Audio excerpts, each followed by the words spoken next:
Good morning sir. Good morning sir.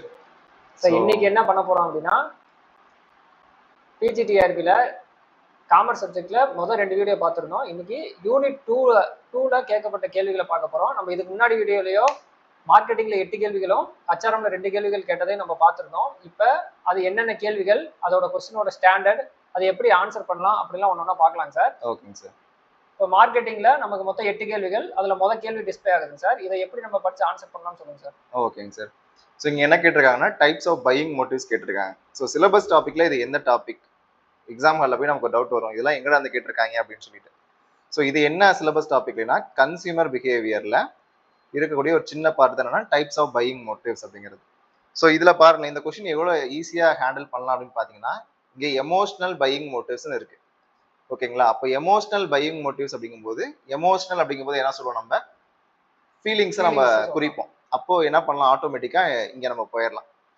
சைக்காலஜிக்கலுக்கு சைக்காலஜிக்கல்னே ஒரு word இருக்கு. நம்ம ஆட்டோமேட்டிக்கா என்ன பண்ணிடலாம் அப்படின்னா சைக்காலஜிக்கலுக்கு போயிடலாம். லேர்னிங் என்ன பண்ணுவோம் அப்படின்னா, ஒருத்தவங்கள்ட்ட இருந்து நம்ம வாங்கிப்போம். அப்போ அக்வைஸ்ங்கிற ஒரு வார்த்தை இருக்கு. அப்போ இதுக்கு இது. அடுத்து ரேஷனல் அப்படின்னாவே நம்ம லாஜிக்கா திங்க் பண்றது, இவங்களை பகுத்தறிவுடன் திங்க் பண்றதுக்கு தான் ரேஷனல் பையிங் மோட்டிவ்ஸ் அப்படின்னு நம்ம சொல்லுவோம். ஸோ அது பார்த்தீங்கன்னா இங்கே இருக்கு லாஜிக்கல் அப்படிங்கிறது இருக்கு. ஸோ நம்ம ஒரு கொஸ்டின்ல இருக்கக்கூடிய க்ளூ வேர்ட்ஸை பார்த்தா என்ன பண்ணிடலாம்னா மேக்ஸிமம் ஆன்சர் பண்ற மாதிரியும் இருக்கும் சில கொஸ்டின்ஸ். இது டைப் ஆஃப் மோட்டிவ் பையிங் மோட்டிவ்ல வரக்கூடியதாங்க சார். ஆமாங்க சார். அப்ப இதுல வந்து நம்ம முத 2 இதுக்கு ஆன்சர் கண்டுபிடிச்சிட்டாவே ஓரளவுக்கு இதை மேட்ச் பண்ணிட முடியும். கண்டிப்பா கண்டிப்பா. C answer A2 B4 C1 D3. ஆமாங்க சார். இத இந்த லாஜிக்ல வச்சு இத நம்மளால ஆன்சர் பண்ண முடியும். Yes sir. இதுக்கு நம்ம இது படிச்சிருக்கணும் கூட அவசியம் கிடையாது. அந்த க்ளூவோட வச்சு கூட அந்த லாஜிக்லாம் உட்கார்ந்து நம்ம திங்க் பண்ணா அது ஆன்சர் பண்ணிரோம். கண்டிப்பா. ஓகேங்க சார். நெக்ஸ்ட் கேள்வி சார். இது வந்து அசெஷன் ரீசன் சார். இது மாதிரி புதுசா இது மாதிரி கேள்விகள் இந்த பிஜிடிஆர்பில கேட்டிருக்காங்க. இது எப்படிங்க சார் ஆன்சர் பண்றது? ஸோ இந்த மாதிரி ரீசன் அசெஷன் வந்து இப்போதான் வந்து கேட்க ஆரம்பிச்சிருக்காங்க. இப்போ அசெஷன் பார்த்தீங்க அப்படின்னா இதான் கூற்று. A high initial price together with a heavy promotional expenditure is also used to launch a new product if conditions are appropriate அப்படின்னு கொடுத்துருக்காங்க. அதாவது இப்போ ஒரு ப்ராடக்டை நியூவா லான்ச் பண்றாங்க, அப்போ ஹை இனிஷியல் ப்ரைஸை ஃபிக்ஸ் பண்றாங்களாமா. கூடவே வந்து ஹெவி ப்ரொமோஷனல் எக்ஸ்பெண்டிச்சரும் ஹெவியா பண்றாங்க. ஓகேங்களா? இது வந்து அந்த கூற்று வந்து சரியா இல்லையா? சரியான. ஸ்கிம்மிங் பிரைஸ்ல என்ன பண்ணுவோம் அப்படின்னா, நம்ம என்ன பண்ணுவோம், இனிஷியலா என்ன பண்ணுவோம், ஹை பிரைஸ் வந்து ஃபிக்ஸ் பண்ணிருப்போம், ப்ரொமோஷனல் எக்ஸ்பெண்டிச்சர் ரொம்ப ஹையாவே இருக்கும். ஸோ அதப்படி பார்த்தோம்னா இந்த அசெஷன் கரெக்டா தப்பா? சரியானது. சரியானது.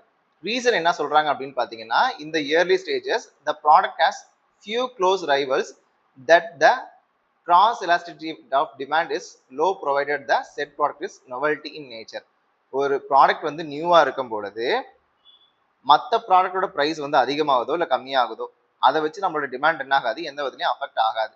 அப்போ இனிஷியலா நம்மளால ஹை பிரைஸ் என்ன பண்ண முடியும், ஃபிக்ஸ் பண்ண முடியும் அப்படின்னு சொல்றாங்க.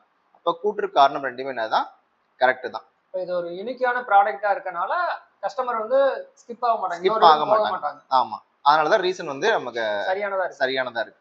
ஆக மொத்தம் இது ரெண்டுமே சரியானதுன்னு போட்டுருந்தா சரியா இருக்கும். ஆமா, ஆன்சர் ஏ சரியானது. ஆமா, அதே மாதிரி எப்போதும் அந்த கூற்று காரணத்துல பிகாஸ் போட்டு பார்க்கணும். எங்கங்க சார் பிகாஸ் போடணும்? இப்போ high initial price together with heavy promotional expenditure is also used to launch a new product if conditions are appropriate. Because ஏன் அப்படின்னா இந்த early stages the product has few close rivals that the cross elasticity of demand is low provided to the set product is novelty in nature. Okay, because போட்டு இத படிச்சு பாக்கும்போது understand கரெக்ட்டா வந்துச்சுனா நம்ம சரின்னு போட்டுறலாம். Yes sir. அடுத்த கேள்வி போறலாம் சார். அதுக்கு அடுத்து இது ரீட்டைலிங் சம்பந்தமா கேட்டிருக்காங்க. Arrange in order the following 4 levels of service in retailing. ஆமா, இப்போ இந்த ரீட்டைலிங்ல பாத்தீங்கன்னா லெவல்ஸ் ஆஃப் சர்வீஸ்னு சொல்லிட்டு இது 4மே வருது. ஓகேங்களா? ஸோ இதுல ஃபர்ஸ்ட் ஒன் பாத்தீங்கன்னா இந்த நம்ம கஸ்டமருக்கு சர்வீஸ் பண்றோம். ரீட்டைலிங்னா என்னது அப்படின்னா, நம்ம பொருட்களை ஃபைனல் கன்சியூமருக்கு நம்ம கொடுக்கறதுக்கு பேர் தான் ரீட்டைலிங் அப்படின்னு நம்ம பார்த்துருப்போம். இதுல நம்ம கஸ்டமருக்கு எப்படிலாம் சர்வீஸ் பண்றோம் அப்படிங்கிற அந்த இன்டென்சிட்டி அடிப்படையில, தன்மையின் அடிப்படையில நம்ம இதை வந்து ஆர்டர் பண்ண சொல்லியிருக்காங்க. இப்போ இதுல ஃபர்ஸ்ட் பாத்தீங்கன்னா செல்ஃப் சர்வீஸ் தான். ஓகேங்களா? இங்க செல்ஃப் சர்வீஸ் அப்படிங்க, இப்போ அமேசான்ல வந்து நீங்க பொருளை வாங்குறீங்கன்னு வச்சுக்கோங்களேன், அங்க ஏதாவது உங்களுக்கு ஸ்டாஃப் யாராவது ஹெல்ப் இருப்பாங்களா? இருக்கும், நம்மளாதான் வாங்கிக்கணும். சரி, அதுக்கடுத்து செல்ஃப் செலக்ஷன் அப்படிங்கும் போது இங்க பிசிக்கலா ஒரு ஸ்டோர் இருக்கு அப்படின்னா அங்க குட்டியா சில ஹெல்ப் மட்டும் இருக்கும், அதுக்கு பேரு செல்ஃப் செலக்ஷன். இங்க ஸ்டாஃபோட எந்த ஒரு ஹெல்ப்புமே இல்லாதனால இது செல்ஃப் சர்வீஸ். இதுதான் ஃபர்ஸ்ட். நெக்ஸ்ட் செல்ஃப் செலக்ஷன், இங்க கொஞ்சோண்டு ஸ்டாஃபோட ஹெல்ப் இருக்கும். ஓகேங்களா? அதே லிமிடெட் சர்வீஸ்ல பாத்தீங்க அப்படின்னா ஸ்டாஃபோட ஹெல்ப் அதிகமா இருக்கும். ஃபுல் சர்வீஸ் அப்படின்னு பார்க்கும் பொழுது மேக்ஸிமம் பர்சனல் அட்டென்ஷன் ஒரு கஸ்டமருக்கு கொடுப்பாங்க. ஸோ இதன் அடிப்படையில் பார்த்தோம் அப்படின்னா self service first, self selection 2, limited services 3, full service வந்து ஃபைனல். இந்த ஃபுல் சர்வீஸ் தான் ரொம்ப ரொம்ப முக்கியம். இப்போ நம்ம ஒரு பொருளை வாங்குறோம் அப்படின்னா அதற்கான டெலிவரி வந்து என்ன பண்ணுவாங்க அப்படின்னா பண்ணி கொடுப்பாங்க. இப்போ நம்ம அந்த பொருளுக்கு வந்து கடன் ஏதாவது இஎம்ஐ போடுற மாதிரி இருந்துச்சுன்னா அதுக்கான ஹெல்ப் பண்ணி கொடுப்பாங்க. இது அந்த வாங்கக்கூடிய பொருள் ஏதாவது ரிப்பேர்ஸ் ஏற்பட்டுச்சுன்னா அதற்கான விஷயங்களையும் செஞ்சு கொடுப்பாங்க. அப்போ ஒரு ரீட்டைலிங் இருக்கக்கூடிய ஒட்டுமொத்த சர்வீஸையும் கொடுக்கறதுனால ஃபைனலா எந்த ஸ்டேஜ் தான் வரும் அப்படின்னு பாத்தீங்கன்னா இந்த ஃபுல் சர்வீஸ் ஸ்டேஜ் தான் வரும். அப்ப இந்த ஃபைனல் ஃபுல் சர்வீஸ் நம்ம கண்டுபிடிச்சிருந்தாவே இந்த கேள்வி நம்மளால ஆன்சர் பண்ணிருக்க முடியும். ஆமா ஆமா கண்டிப்பா. சரி, ஏன்னா ஒண்ணுங்கிற ஆப்ஷன் கடைசியில ஒண்ணே ஒண்ணுதான் இருக்கு, சி மட்டும் தான் இருக்கு. ஆமா. ஓகேங்க சார். அடுத்த கேள்விகள் இது வந்து இதெல்லாம் ரொம்ப கஷ்டமான கேள்விகள். இது மாதிரி நெட்ல தான் இது மாதிரி கேள்விகளா கேட்டுக்கிட்டு இருந்தாங்க. பிஜிடிஆர்பில அதை கேட்க ஆரம்பிச்சிட்டாங்க. இது பார்க்கும்போது எல்லாத்துக்கும் ஒரு பயமா இருந்திருக்கும். ஆனா எளிமையா ஆன்சர் பண்ணக்கூடியதுதான் அது. ஆமா. இது எப்படின்னு பார்க்கலாம் சார். கொஸ்டின் ஃபர்ஸ்ட் பார்த்தலாம் சார். இப்போ இந்த கொஸ்டின் வந்து பாத்தீங்கன்னா பிசிஜி மேட்ரிக்ஸ்னு சொல்லுவாங்க. அதாவது ஒரு பிசினஸ் யூனிட்டை எவாலுவேட் பண்ணக்கூடிய ஒரு மார்க்கெட்டிங் ஸ்ட்ராட்டஜி தான் என்னன்னு பாத்தீங்கன்னா இந்த பிசிஜி ஸ்ட்ராட்டஜி அப்படிங்கிறது. இதுல ஸ்டார் பாத்தீங்கன்னா இப்போ மார்க்கெட் ஷேர் ஹையா இருக்கு, மார்க்கெட்டோட growth ரேட் எப்படி இருக்கு, ஹையாவும் இருக்கு. அப்ப ரெண்டுமே ஹையா இருக்கும்போது அதை நம்ம என்ன கேட்டகரியில பிரிப்போம் அப்படின்னா ஸ்டார் கேட்டகரியில பிரிப்போம். அப்ப நம்ம என்ன பண்ணலாம் அப்படின்னா இப்போ நமக்கு growth ரேட் எப்படி இருக்கு, ஹையா இருக்கு, மார்க்கெட் ஷேரும் நம்ம கிட்ட ஹையா இருக்கு அப்படிங்கும்போது நம்ம இன்வெஸ்ட் தான் பண்ண ஆசைப்படுவோம். ஓகேங்களா? அதுக்கடுத்து கேஷ் கவ் அப்படிங்கும்போது மார்க்கெட் ஷேர் வந்து ஹையா தான் இருக்கு, ஆனா growth ரேட் எப்படி இருக்கு, ரொம்ப லோவா தான் இருக்கு. இங்க என்ன பண்ணுவோம் அப்படின்னா நம்ம அதனுடைய பலனை வந்து எடுக்க தான் நம்ம பார்ப்போம். ஓகேங்களா? எவ்வளவு தூரம் நம்ம பலனை மில்க் பண்ண பார்ப்போம், மில்க் பண்ண நினைப்போமோ அதை எடுக்கணும் தான் நம்ம நினைப்போம். அதுக்கடுத்து கொஸ்டின் மார்க், மார்க்கெட் ஷேர் என்னமோ கம்மியா தான் இருக்கு, ஆனா growth ரேட் எப்படி இருக்கு பாத்தீங்கன்னா ஹையா இருக்கு. அப்ப நம்ம இன்வெஸ்ட் பண்ண ஆசைப்படுவோமா, பண்ண மாட்டோமா? கண்டிப்பா இன்வெஸ்ட்மெண்ட் பண்ணுவோம்.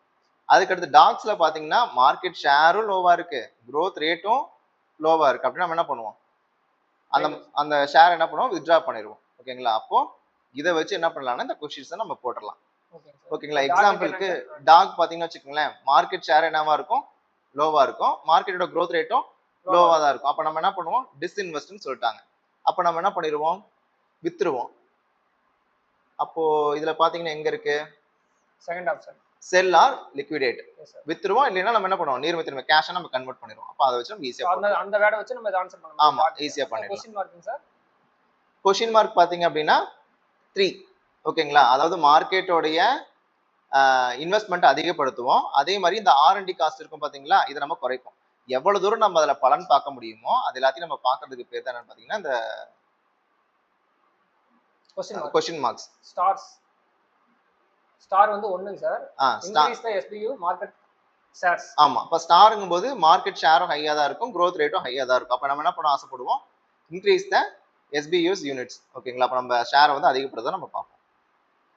ஓகே, இத வச்சு நம்ம இந்த क्वेश्चन ஆன்சர் பண்ண முடியும். இதெல்லாம் நெட்ல கேட்டிட்டு இருந்தாங்க, கொஞ்சம் கடினமான கேள்வி தான். ஆமா ஆமா சார். நெக்ஸ்ட் கேள்வி சார், இன்னொரு அசெஷன் ரீசன் கேட்டிருக்காங்க. இதே இரண்டாவது கேள்வி, இது அசெஷன் ரீசன்ல.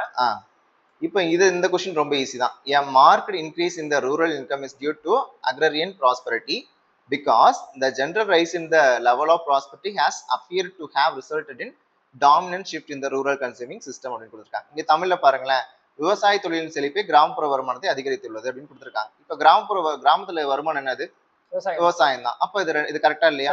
கரெக்ட். காரணம் என்ன அப்படின்னு பாத்தீங்கன்னா கிராமப்புற நுகர்முறையில் மாற்றத்திற்கு கிராமப்புற செழிப்பு மற்றும் பொதுவான உயர்வே காரணமாகும். இப்ப கிராமப்புறத்துல கன்சம்ஷன் இருக்கு பாத்தீங்களா, அதை எதை பேஸ் பண்ணி இருக்கு அப்படின்னா அங்க இருக்கக்கூடிய வளத்தை பொறுத்தும். ஓகேங்களா? அதே மாதிரி அங்க இருக்க வருமானத்தை பொறுத்தும் அதனுடைய நுகர்வு வந்து மாறும்னு சொல்லியிருக்காங்க. இது கரெக்டா இல்லையா? சரிதான். அப்ப ரெண்டுமே சரியான. இது கொஞ்சம் ஈஸியான தமிழ்ல படிக்கும்போது இன்னும் நமக்கு மீனிங் ஈஸியா புரிஞ்சிடும். கண்டிப்பா கண்டிப்பா. நெக்ஸ்ட் கேள்வி sir, India's days market is indeed a large one. இது நம்ம எல்லாத்துக்குமே தெரியும் தான். இந்தியாவுடைய மார்க்கெட்டை எதை சார்ந்தா இருக்கும் அப்படின்னா கிராமப்புறங்களை சார்ந்தா இருக்கும். இப்போ வந்ததுல இதுதான் ஒரு எளிமையான கேள்வியா இருக்கு. ஆமா, மார்க்கெட்டிங்ல இது ஒண்ணுதான் எளிமையான கேள்வி. அடுத்த கேள்விங்க சார், இந்த ப்ராடக்ட் லைஃப் சைக்கிள்ல இருந்து ஒரு கேள்வி கேட்டிருக்காங்க. ஆமா, இப்போ இந்த நாலுமே என்னன்னா ப்ராடக்ட் லைஃப் சைக்கிளோட pattern. Scalloped pattern, cycle recycle pattern, growth slump maturity pattern, classical bell shaped curve, இது எல்லாமே வந்து ப்ராடக்ட் லைஃப் சைக்கிளோட டிஃப்ரெண்ட் பேட்டர்ன்ஸ். இதுல இந்த ஸ்கேலோப்டு பேட்டர்ன்ஸ் அப்படிங்கிறது என்னன்னு பாத்தீங்க அப்படின்னா இப்போ ஒரு பொருளோடைய புது கேரக்டரிஸ்டிக்ஸை நம்ம கண்டுபிடிக்கிறதுனால நம்மளுடைய சேல்ஸ் இன்க்ரீஸ் ஆச்சுன்னா அதுக்கு பேர் தான் என்னன்னு பாத்தீங்கன்னா ஸ்கேலோப்டு பேட்டர்ன். இப்போ இங்க லைஃப் சைக்கிள் வந்து மாறிக்கிட்டே இருக்கும். இப்போ ஃபர்ஸ்ட் நைலான் வந்து கொண்டு வரும்போது என்ன பண்ணாங்க அப்படின்னா பாராஷூட்டுக்கு பயன்படுத்தினாங்க. அதுக்கடுத்து அது டயர்லயும் பயன்படுத்தலாம் அப்படின்னு சொல்லிட்டு கொண்டு வந்தாங்க. அப்ப ஃபர்ஸ்ட் ஒரு ப்ராடக்ட் லைஃப் சைக்கிள் இருந்திருக்கும். அதுக்கடுத்து இன்னொரு ப்ராடக்ட் லைஃப் சைக்கிள் இருந்திருக்கும். ஏன்னா ஃபர்ஸ்ட் பாராஷூட்டுக்கு, அடுத்து டயருக்கு. அப்போ லைஃப் சைக்கிள் என்ன இருக்கு, சீரியஸ் ஆஃப் லைஃப் சைக்கிள்ல ஒரு ப்ராடக்ட் வந்து வந்துட்டே இருக்கு. அதனால அது வந்து ஸ்கேலப்டு பேட்டர்ன் நம்ம சொல்றோம். சைக்கிள் ரீசைக்கிள் பேட்டர்ன் அப்படிங்கிறது என்னன்னு பாத்தீங்கன்னா, ஃபர்ஸ்ட் ஒரு பொருளை வந்து கொண்டு வந்திருப்பாங்க. ஓகேங்களா, ஒரு பயன்பாட்டுக்காக கொண்டு வந்திருப்பாங்க. இப்ப மினாக்சிடல்னு ஒண்ணு இருக்கு. ஓகேங்களா, மினாக்சிடல் எதுக்காக கொண்டு வந்தாங்க அப்படின்னு பாத்தீங்கன்னா, இந்த ஹை பிளட் ப்ரெஷருக்காக கொண்டு வந்தாங்க. ஹை பிளட் ப்ரெஷரை கம்மி பண்றதுக்காக என்ன பண்ணாங்கன்னா, கண்ட்ரோல் பண்றதுக்காக கொண்டு வந்தது தான் இந்த மினாக்சிடல் அப்படிங்கிறது. இது வந்து ஒரு பீக் அடிச்சது. ஓகேங்களா, ஸோ இந்த மினாக்சிடல் யூஸ் பண்ணும்போது நம்மளுடைய ஹேர் க்ரோத் அதிகமாகுது அப்படிங்கிறத கண்டுபிடிச்சாங்க. அப்ப இது ஒரு பீக். அப்போ 2 பீக் இருக்கு பாத்தீங்களா. அப்போ இது சைக்கிள் ரீசைக்கிள் பேட்டர்ன் அப்படிங்கிறது இந்த மெடிக்கல் ஃபீல்டு, ட்ரக் ஃபீல்டு, இந்த மாதிரி இடத்துல எல்லாம் என்ன பண்ணும் அப்படின்னா இந்த சைக்கிள் ரீசைக்கிள் பேட்டர்ன் அப்ளிகபிள் ஆகும். ஓகேங்களா, அதுக்கடுத்து growth slump மெச்சூரிட்டி பேட்டர்ன். இதுதான் ஃபர்ஸ்ட் என்ன ஆகுது, growth ஆகுது, அப்புறம் அந்த பொருள் அந்த ப்ராடக்ட் வந்து சரிவை சந்திக்கிறது, அதுக்கடுத்து ஒரு ஸ்டேபிளான ரிட்டர்னை வந்து கொடுக்குது நமக்கு. ஓகேங்களா, அப்போ இங்க பாருங்களேன், இந்த product life cycle pattern dash ப்ரோட்டேசியா ஹை இனிஷியல் growth, இனிஷியலா ஹை growth இருக்குமாமா, ஃபாலோடு பை டிக்ளைன், அதுக்கப்புறம் டிக்ளைன் ஆகுமாமா, அதுக்கப்புறம் என்ன ஆகும், ஒரு ஸ்டெபிலிட்டி ஸ்டேஜுக்கு போகும் அப்படின்னு கொடுத்துருக்காங்க. இப்போ இங்க growth இருக்குன்னு சொல்லிட்டாங்க, அடுத்து ஸ்லம்ப் இருக்கு, சரிவு இருக்குன்னு சொல்லிட்டாங்க, அதுக்கப்புறம் ஒரு மெச்சூரிட்டியான பீரியட் இருக்குன்னு சொல்லிட்டாங்க. அப்போ நம்ம இதை வச்சு என்ன பண்ணலாம் அப்படின்னா இந்த ஆன்சரை நம்ம கண்டுபிடிச்சோம். கொஸ்டினை வச்சு அதுக்கு ஆன்சர் கொண்டு வர முடியும். ஆனா இது யாருக்கும் மேக்ஸிமம் தெரியாது. அந்த நேரத்துல உட்கார்ந்து அனாலிட்டிக்கலா திங்க் பண்ணியிருந்தா நம்மளால இந்த ஆன்சர் எளிமையா பண்ணிருக்க முடியும். கண்டிப்பா. அப்ப இதுக்கு ஆன்சர் வந்து growth slump மெச்சூரிட்டி பேட்டர்ன். ஆமா சார், இப்போ கொஸ்டின்ல இதுக்கு விடை இருக்கா? விடை இருக்கு. ஆமா. அடுத்த கேள்விங்க சார், இன்னொரு ஸ்டேட்மெண்ட் கேட்டிருக்காங்க சார். இந்த எல்லாமே மார்க்கெட்டிங்ல எல்லாமே கொஞ்சம் கடினமான கேள்விகள் தான் தெரியுது பார்க்க. ஆமா. அதே மாதிரி லாஸ்ட்ல வந்து அந்த கிளாசிக்கல் பெல் ஷேப்டு கர்வ் அப்படிங்கிறது நம்ம யூஸ்வலா ப்ராடக்ட் லைஃப் சைக்கிள்ல நம்ம பார்த்தது.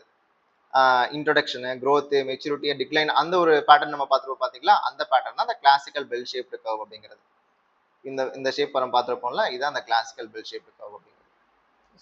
அடுத்த கேள்விங்க சார், அட்வர்டைசிங்ல ஒரு கேள்வி கேட்டிருக்காங்க. Advertisers steer meanings but cannot guarantee interpretation that will either ratify preferred meanings or produce aberrant meanings. Statement 2 என்னன்னா, people are wise to advertising and adapt at resisting its messages அப்படின்னு கொடுத்துருக்காங்க. இப்போ ஒரு அட்வர்டைசர் என்ன பண்றாரு அப்படின்னா, அவர் ஒரு மீனிங்கை சொல்ல வர்றாரு. ஓகேங்களா, ஆனா அதே மீனிங் தான் கஸ்டமரை போய் சேரும் அப்படிங்கிறதுக்கு எந்த ஒரு கேரண்டி இல்லை அப்படிங்கிறது ஸ்டேட்மெண்ட் 1. ஓகேங்களா, இது கரெக்டா தப்பா? சரி. ஏன்னா அட்வைஸ்மெண்ட் ஒரு மீனிங்கை சொல்ல வந்து கஸ்டமர் வேற மீனிங்கை புரிஞ்சுக்கிறதுக்கும் வாய்ப்பு இருக்கு. அப்போ ஃபர்ஸ்ட் ஸ்டேட்மெண்ட் கரெக்ட். அதே மாதிரி people are wise to advertising and adapt at the resisting its messages. இப்போ ஒரு வேளை அட்வர்டைசர் வந்து தவறான ஒரு மெசேஜை கொண்டு வராரு அப்படின்னா அதை எதிர்ப்பாங்களா, எதிர்க்க மாட்டாங்களா? எதிர்ப்பாங்க. கண்டிப்பா எதிர்ப்பாங்க. அப்ப ரெண்டுமே கரெக்ட் தான். ஓகேங்களா, இங்க பாருங்களேன், மக்கள் விளம்பரத்தை புத்திசாலித்தனத்துடன் அணுகிறார்கள், தவறான செய்தி எதிர்க்கவும் செய்கிறார்கள்.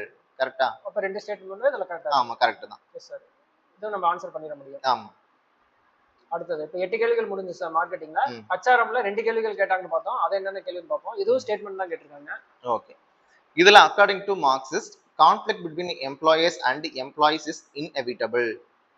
ஸ்டேட்மெண்ட் 2 என்னன்னு பாத்தீங்கன்னா, adversarial relations in the workplace are simply one aspects of class conflict. இப்போ மார்க்சிசம் வந்து எதை பத்தி பேசும் அப்படின்னா, தொழிலாளர்களுக்கும் முதலாளித்துவத்திற்கும் இல்ல இடர்பாடுகளை பத்தி தான் அது பேசும். அப்ப இங்க என்ன கொடுத்துருக்காங்கன்னா, according to Marxist conflict between employers and employees inevitable. அதாவது முதலாளிகளுக்கும் தொழிலாளிகளுக்கும் ஏற்படக்கூடிய சண்டைகளை நம்மளால என்ன பண்ண முடியாது, தவிர்க்கவே முடியாது அப்படின்னு சொல்லுது. இது சரியா இல்லையா? சரியானதுதான். ஏன் அப்படின்னா, முதலாளிகள் என்ன பண்ணுவாங்க, லாபம் சம்பாதிக்கணும்னு நினைப்பாங்க. அதே மாதிரி தொழிலாளிகள் என்ன நினைப்பாங்க, தனக்கு வேண்டிய ஊதியத்தை, தன்னுடைய வாழ்வாதாரத்துக்கு தேவையான ஊதியம் கிடைக்கணும், அதிகமான ஊதியம் கிடைக்கணும்னு நினைப்பாங்க. அப்ப ரெண்டு பேத்துக்குமே கான்ஃப்ளிக்ட் வரும். ஓகே, இதுதான் மார்க்சிசம் பேசியிருக்கோம். அப்ப இது சரியா தவறா? சரிதான். அதுக்கடுத்து adversarial relations in the workplace are simply one aspect of class conflict. இப்ப வேலை செய்யற இடத்துல கான்ஃப்ளிக்ட் வருமா வராதா? கண்டிப்பா வரும். யார் யாருக்கு வரும்? முதலாளிக்கும் தொழிலாளிக்கு வரும். ஏன் வருது? ஏன்னா அவங்க லாபம் சம்பாதிக்கணும்னு நினைக்கிறாங்க, இவங்க தனக்கு வாழ்வாதாரத்துக்கு தேவையான அமௌண்ட் வேணும் அப்படின்னு நினைக்கிறாங்க. சோ இது ரெண்டுமே ஒரு வர்க்க ரீதியான சண்டை அப்படின்னு சொல்றாங்க. இது கரெக்டா இல்லையா? சரியானது. ஏன்?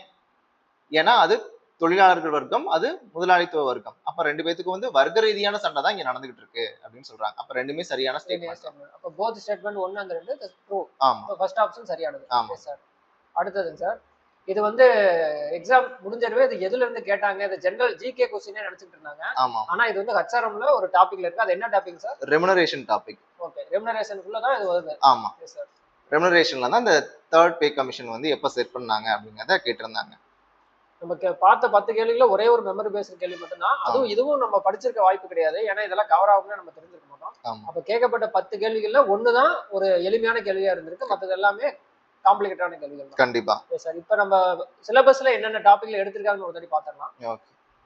சோ சிலபஸ்ல பார்க்கிறதுக்கு முன்னாடி நீங்க எத்தனை கேள்வி அட்டெண்ட் பண்ணிருக்கலாம் இது அப்படின்னு நீங்க நினைக்கிறீங்க? ஒரு 5ல இருந்து 6 கேள்விகள் போட்டிருந்தாவே ஒரு நல்ல அட்டெம்ப்ட் தான். ஏன்னா இது எல்லாமே கேள்விகள் எல்லாமே பெருசாவே இருந்துச்சு. நம்ம படிச்சு நம்ம மெமரி பண்ணிட்டு போயிருப்போம். அதெல்லாம் இங்க எதுவுமே வரல. அப்ப இது எல்லாமே ஒரு அனாலிட்டிக்கல் திங்கிங்ல இருந்துச்சு. அந்த நேரத்துல உட்கார்ந்து இதை எப்படி நம்ம ஆன்சர் பண்ணிருப்போம், அந்த எக்ஸாம் ஹால் மேனேஜ்மெண்ட்டை சரியா பயன்படுத்தி இருந்தா இதுல ஒரு 6 கேள்விகள் இருந்து 7 கேள்வி கூட போட முடியும். சார் சிலபஸ்ல என்னென்ன கேள்வி? சிலபஸ் ரொம்ப பெருசா தெரிஞ்சிச்சு மார்க்கெட்டிங்ல. ஆமா. இதுல என்னென்ன கேள்விகள் கேட்டிருக்காங்க சிலபஸ்? இதுல பாத்தீங்கன்னா product life cycle, new product planning, pricing policies and strategies, advertising, retail management, consumer behaviour, rural and agriculture marketing, functions of trade unions, grievance management, remuneration, இது எல்லாமே கேட்டிருந்தாங்க. இதுல பாத்தீங்கன்னாவே இது எல்லாமே இம்பார்ட்டன்ட் டாபிக் தான். இப்போ ப்ராடக்ட் லைஃப் சைக்கிள் நம்ம கண்டிப்பா படிச்சுட்டு போயிருப்போம். நியூ ப்ராடக்ட் பிளானிங் நம்ம படிச்சுட்டு போயிருப்போம். பிரைசிங் பாலிசி ஸ்ட்ராட்டஜிஸ் எல்லாம் படிச்சுட்டு போயிருப்போம். கன்சூமர் பிஹேவியர்லாம் கண்டிப்பா நம்ம மிஸ் பண்ணா படிக்கக்கூடியது. ஆமா, படிக்கக்கூடியது. மிஸ் பண்ணாம படிச்சுட்டு போகக்கூடிய டாபிக்ஸ் தான். அப்ப இம்பார்ட்டன்ட் டாபிக்ல இருந்தா கேட்டிருக்காங்க. நம்ம அதை நல்லா சரியா படிச்சு. அதனாலதான் நம்ம சிலபஸ கடைசி பேஜ்ல அதை நம்ம கொடுக்குறோம். சிலபஸ் பார்க்கும்போது பெருசா தெரியும், எது படிக்கிறோம், எது படிக்க கூடாது நமக்கு தெரியாது. அப்ப ப்ரீவியஸ் இயர்ல எப்படி கேட்டிருக்காங்கன்னு நம்ம இதை பார்த்து அனாலிசிஸ் பண்ணும்போது நமக்கு எளிமையா இருக்கும். ஒரு சிலபஸை பார்த்து பயப்பட தேவையில்லை. என்னென்ன டாபிக்ல இருந்து கேட்கறாங்கிறத நமக்கு எளிமையா கண்டுபிடிக்க முடியும். கண்டிப்பா. ஓகேங்க சார். அடுத்த வீடியோல நம்ம வந்து அடுத்த யூனிட் 3க்கான क्वेश्चन அனாலிசிஸை பார்ப்போம் சார்.